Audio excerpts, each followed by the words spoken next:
Adam alaihissalam. Adam punya anak yang masyhur kita kenal dalam riwayat Qabil Habil, walaupun banyak anak-anak yang lain. Lalu kemudian setelah itu masa Idris, Adam, Idris, Nuh. Pada masa zaman Nabi Nuh alaihissalam datang banjir bandang. Lalu kemudian selamatlah 3 anaknya, Sam, Ham, Yafis. Bisa dilihat kisah ini dalam kitab Al-Bidayah wan Nihayah, ditulis oleh Imam Abul Fida Ismail Ibnu Katsir, tarikh sejarah.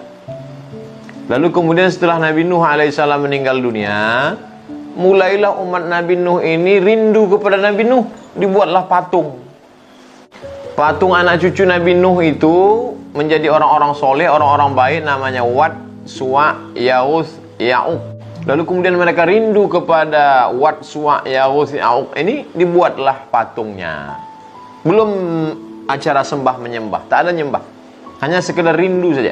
Generasi pertama, generasi kedua mulai meminta, generasi ketiga mulai menyembah. Inilah awal muncul kekafiran. Begitu ajaran Nabi yang lama itu hilang, datang Nabi yang baru menghidupkan lagi.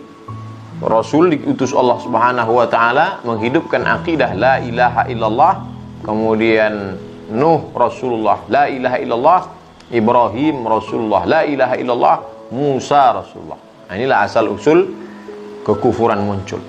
Lalu Yahudi ini datangnya dari mana? Nabi Ibrahim alaihissalam punya anak namanya Ishak.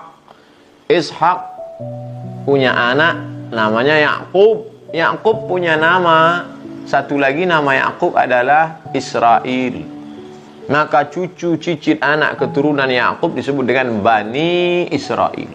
Lalu kemudian Yakub punya anak namanya Yusuf. Yusuf punya saudara laki-laki namanya Yahuza. Cucu cicit keturunan Yahuza disebut dengan Yahudi. Maka setiap Yahudi adalah Israel. Setiap Israel adalah Yahudi, tapi tidak setiap Yahudi adalah Israel. Inilah asal usul keturunan. Wallahu